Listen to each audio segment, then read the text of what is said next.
तो जो company EVM बना रही है, वीवीपैट बना रही है, वो पूरी तरह से बीजेपी के कब्जे में है।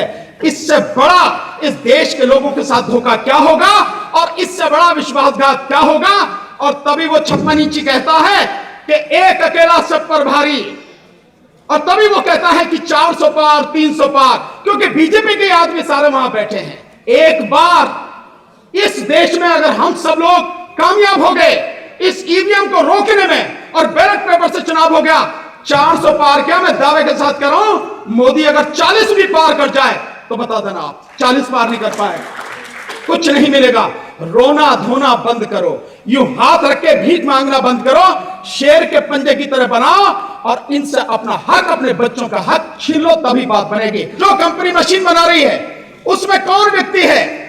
उसमें भारतीय जनता पार्टी के लोग हैं, और 4 लोग हैं, मैं उनका नाम बताता हूं आपको कौन कौन है। जो इस समय सबसे ज्यादा जरूरी है, इन समस्याओं का समाधान कैसे हो। और हमारे सामने जो बिल्कुल दिख रहा है, जो सबसे बड़ा संकट है, उस संकट से हम कैसे निजात पाए, उस संकट से कैसे हम बाहर निकलें, उस संकट को हम कैसे रोकें। सबसे बड़ी समस्या इस समय यह है, और मैं समझता हूं कि इस समय जो आपातकाल है वो एक ही है कि किस तरह से मोदी को उसका सच दुनिया के सामने लाके उसका पर्दाफाश करके ईवीएम को हटा के उसे सत्ता में आने से रोका जाए। इसके अलावा दूसरा मुझे नहीं लगता कुछ भी है। अगर हम ईवीएम को रोक पाए तो निश्चित रूप से हमारी जो बाकी दिक्कतें हैं, बाकी समस्याएं हैं, उनका समाधान का रास्ता भी निकलना शुरू हो जाएगा। लेकिन पहले हर सूरत में ईवीएम को हमें रोकना पड़ेगा, और 2024 का चुनाव किसी कीमत पे भी ईवीएम से ना हो पाए, इसके लिए लड़ना पड़ेगा। मैं लड़ाई की बात कर रहा हूं, केवल सुनने की नहीं, लड़ना पड़ेगा। और लड़ाई सड़क पर होती है, लड़ाई बंद कमरों में नहीं होती, घर में बैठ के नहीं होती, केवल सुनने से नहीं होती, सड़क पे आके कदम से कदम और कंधे से कंधा मिलाकर संघर्ष करने से होती है। अगर 4 महीने, आने वाले 4 महीने, आज 30 जनवरी है, कल 31 और उसके बाद में फरवरी का महीना शुरू हो जाएगा। गिनती के 4 महीने इस देश के लोग अगर ईमानदारी से लड़ लिए, ईमानदारी से, तो इस देश का इतिहास ही कुछ और होगा। जो वो रचना चाह रहे हैं उससे बिल्कुल उलट होगा अगर ईमानदारी से आप लड़ लिए तो। और जितने लोग यहां बैठे हैं, अगर इन्होंने भी ईमानदारी से काम किया तो दिल्ली को खड़ा करने में 15 दिन से ज्यादा नहीं लगेंगे। और अकेले दिल्ली अगर खड़ा हो गई तो सरकार घुटनों पर आ जाएगी, अगर दिल्ली खड़ा हो गई तो अब हमें सिर्फ काम ही करना है। और काम क्या करना है? वो सच्चाई जो धीरे धीरे हम लोग बता रहे हैं, वो सच्चाई जो धीरे धीरे करके सामने आ रही है, वो सच्चाई कि इस देश में एक इंडिपेंडेंट इलेक्शन कमीशन हुआ करता था, वो आज की तारीख में इस देश के प्रधानमंत्री का गुलाम बन चुका है, उसकी जेब में रखा हुआ, पॉकेट में रखा हुआ सामान बन चुका है।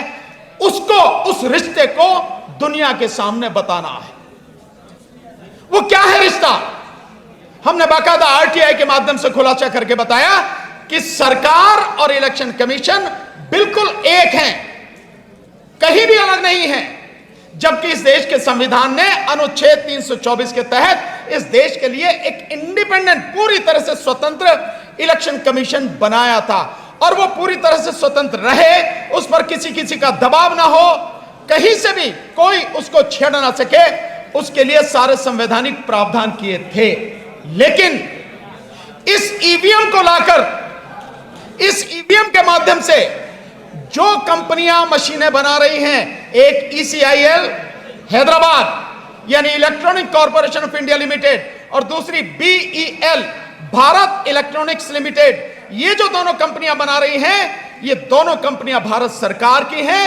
ये बाकायदा आरटीआई के माध्यम से हम लोगों ने खुलासा किया और आज एक और खुलासा किया है, बल्कि वो कई टीवी चैनल्स पर लगातार चल रहा है। और वो खुलासा ये है कि ये जो आपकी कंपनी है ना BEL, भारत इलेक्ट्रॉनिक्स लिमिटेड, जो सॉफ्टवेयर डेवलपमेंट का काम कर रही है और सॉफ्टवेयर को और उस चिप को दोनों को असेंबल कर रही है, ये बीजेपी की एक तरह से संस्था है, बीजेपी की, भारत सरकार की नहीं। वो क्या है खुलासा कि जो BEL कंपनी है, इस BEL कंपनी में कुल 7 डायरेक्टर हैं और उस 7 डायरेक्टरों में से 4 बीजेपी के पदाधिकारी हैं। 4। तो BEL कंपनी जो है, भारत इलेक्ट्रॉनिक्स कंपनी लिमिटेड जो है, BEL न रह के आज की तारीख में बीजेपी इलेक्ट्रॉनिक्स लिमिटेड बन गई है, भारत इलेक्ट्रॉनिक्स लिमिटेड की जगह पर। यानी कि जो कंपनी मशीन बना रही है उसमें कौन व्यक्ति है? उसमें भारतीय जनता पार्टी के लोग हैं और 4 लोग हैं। मैं उनका नाम बताता हूं आपको कौन कौन है। एक है डॉक्टर पार्थसारथी, ये ओबीसी जो मोर्चा है बीजेपी का, उसके नेशनल सेक्रेटरी हैं, ये एक डायरेक्टर हैं BEL के। दूसरे हैं ये मनसुख भाई, श्यामजी भाई कचारिया, ये राजकोट से है और राजकोट में बीजेपी का डिस्ट्रिक्ट प्रेसिडेंट है, ये बड़ा बिजनेसमैन है, साइंस का विद्यार्थी है, ये उसका डायरेक्टर है।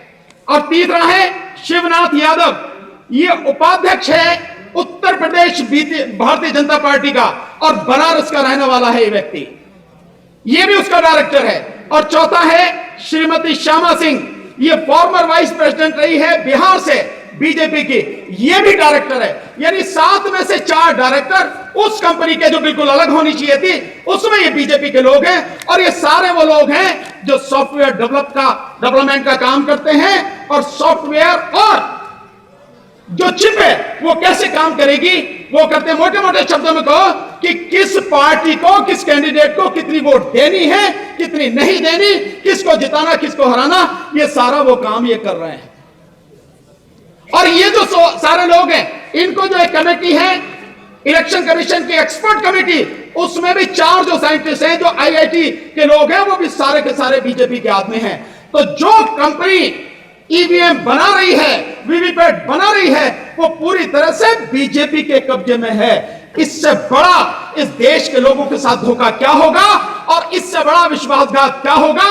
और तभी वो 56 इंची कहता है कि एक अकेला सब पर भारी, और तभी वो कहता है कि 400 पार, 300 पार, क्योंकि बीजेपी के आदमी सारे वहां बैठे हैं। इस बात को मैं आप सबसे कहूंगा, सबको जाके बताओ कि इलेक्शन कमीशन ऑफ इंडिया आज की तारीख में इलेक्शन कमीशन ऑफ इंडिया नहीं है, वो इलेक्शन कमीशन ऑफ मोदी है और हर जगह उनके आदमी बैठे हैं।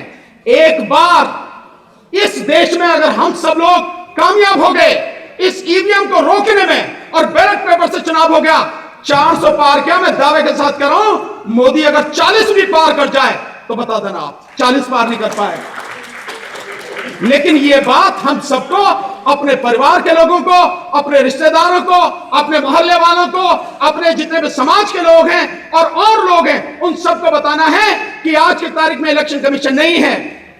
और इसीलिए इलेक्शन कमीशन, जब से हमने EVM का मुद्दा उठाया और जंतर मंतर पर 6 तारीख को डेमोन्स्ट्रेशन करके दिखाया, उसके बाद से 40,000 वैन इलेक्शन कमीशन की घूम रही है अलग अलग जगह पे EVM का प्रदर्शन करते हुए। और उन वैन पे क्या लिखा है? उन वैन पे लिखा है मोदी की गारंटी। वैन किसकी है? इलेक्शन कमीशन की। EVM किसकी है? इलेक्शन कमीशन की। लेकिन मोदी की गारंटी, तो साफ है कि मोदी के ही हाथ में सब कुछ है और जब सब कुछ उसके हाथ में, इसीलिए गारंटी वो दे रहा। ये हम सबकी जिम्मेदारी है, नहीं तो तुम्हारी आने वाली नस्लें नहीं बचेंगी, किसानों की फसलें नहीं बचेंगी।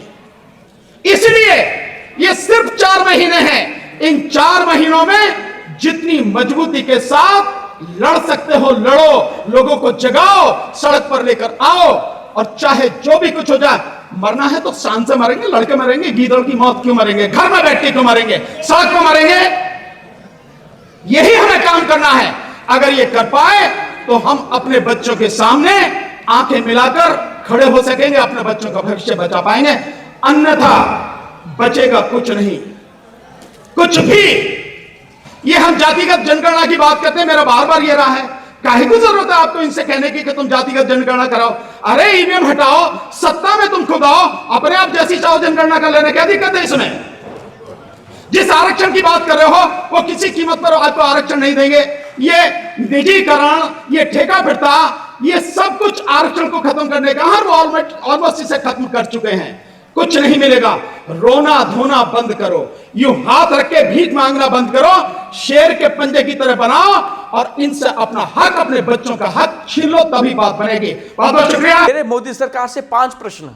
अगर आज भी 10 साल की नाकामियों के बावजूद भी अगर मोदी सरकार ये मानती है कि पूरे देश में मोदी लहर है, तो मोदी सरकार, ये बीजेपी की सरकार आज भी इलेक्ट्रॉनिक वोटिंग मशीन से चुनाव क्यों करवाना चाहती है? ये बैलेट पेपर से चुनाव क्यों नहीं करवा रही? मेरा दूसरा प्रश्न, 2014 से पहले मोदी सरकार, यही बीजेपी की सरकार, यही बीजेपी के लीडर लाइन में सबसे आगे होते थे इलेक्ट्रॉनिक वोटिंग मशीन्स के खिलाफ, लेकिन आज ये लोग इलेक्ट्रॉनिक वोटिंग मशीन्स के खिलाफ क्यों नहीं बोल रहे? ये लोग इलेक्ट्रॉनिक वोटिंग मशीन से ही चुनाव क्यों करवाना चाहते हैं? मेरा तीसरा प्रश्न, जो सुप्रीम कोर्ट के एडवोकेट्स ने इलेक्शन कमीशन ऑफ इंडिया से एक रिक्वेस्ट की है कि वो 50 इलेक्ट्रॉनिक वोटिंग मशीन्स उनको दे और वो पूरे हिंदुस्तान में जगह जगह ये बताएंगे, खुलासा करेंगे कि इसको हैक किया जा सकता है, इलेक्शन कमीशन ऑफ इंडिया इस पर खामोश क्यों है? मेरा चौथा सवाल, इंडिया अलायंस ने एक प्रस्ताव पारित किया जिसमें उन्होंने बोला कि जो वीवीपैट की जो पर्ची है, जो 5 सेकंड के लिए दिखती है वोटर को, वो पर्ची वोटर के हाथ में दी जाए। वोटर सेटिस्फाई होगा कि उसने किस पार्टी को वोट दिया है, वो पर्ची किसी बॉक्स में डाल देगा, ताकि कल को अगर कोई प्रश्न उठता है तो उसको क्रॉस वेरीफाई, क्रॉस चेक किया जा सकता है। तो इस पर इलेक्शन कमीशन ऑफ इंडिया खामोश क्यों है? मेरा 5वां और आखिरी सवाल, बीजेपी हर बात पे यूएसए से कंपेयर करती है। इसी यूएसए में, इन्हीं डेवलप्ड कंट्रीज में जहां इलेक्ट्रॉनिक वोटिंग मशीन्स बनी, इन्हीं कंट्रीज में इलेक्ट्रॉनिक वोटिंग मशीन से ना होकर चुनाव बैलेट पेपर से करवाया जाता है। तो हिंदुस्तान में मोदी सरकार चुनाव बैलेट पेपर से क्यों नहीं करवा रही? दोस्तों, अब आपने ये डिसाइड करना है कि चुनाव हिंदुस्तान में जो 2024 का जो लोकसभा का चुनाव है, ये इलेक्ट्रॉनिक वोटिंग मशीन से करवाया जाए या बैलेट पेपर से करवाया जाए। आपका बहुत बहुत शुक्रिया।